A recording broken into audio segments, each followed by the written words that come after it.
The Teleost class of fish dominates the marine ecosystem, with 96% of all known fish species belonging to this class.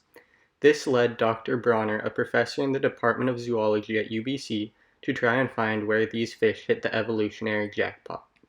He recognized that the oxygen delivery mechanisms in the eyes of Teleost fish differs dramatically than that in our eyes. As Dr. Bronner explains, the mechanism for oxygen delivery in the eyes of Teleost fish relies on the root effect. The root effect describes the pH sensitivity of hemoglobin. And in fishes, you have a very pronounced effect. In us, it would be very small. There'd be almost no difference between the oxygen equilibrium curves at normal pH and low pH. So as the partial pressure is increased, the amount of oxygen that's bound to hemoglobin increases and eventually it plateaus. And this is pretty close to 100% saturation, which would be the case in our blood.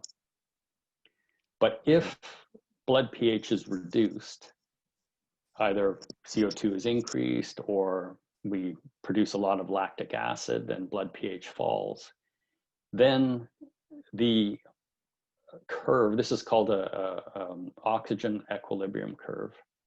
The oxygen equilibrium curve shifts to the right as pH is reduced, and the maximal oxygen carrying capacity is reduced.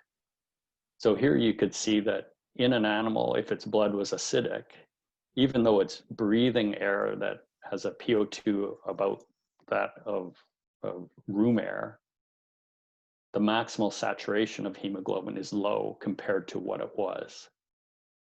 So the root effect refers to the reduction in oxygen carrying capacity at low pH of the blood. And so this is important for the system of driving oxygen to either the eye or the swim bladder.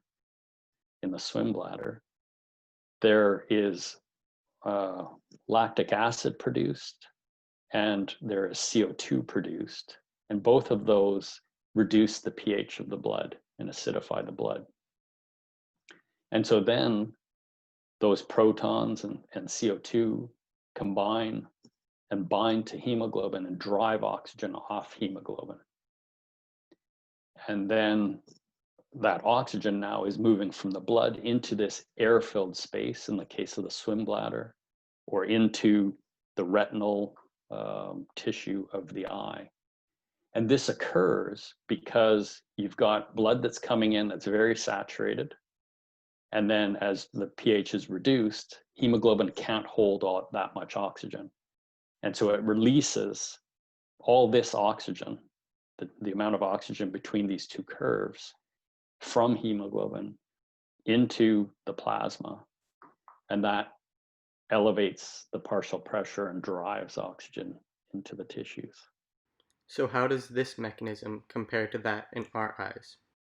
Our eyes have a lot of capillaries that provide oxygen to the retinal photoreceptors. And so those are the receptors that are interpreting the light signals that come into your retina. But fish are really interesting in that they don't have a lot of capillaries and blood vessels perfusing the eye, but they need a lot of oxygen.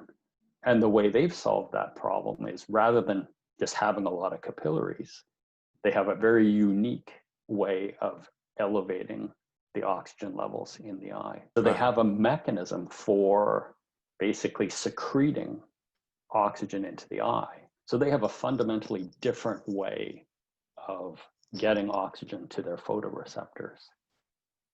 And one of the advantages of that is the less capillaries you have, potentially the greater visual acuity you have, because you're not having to, you don't have a lot of other tissue in with your photoreceptors.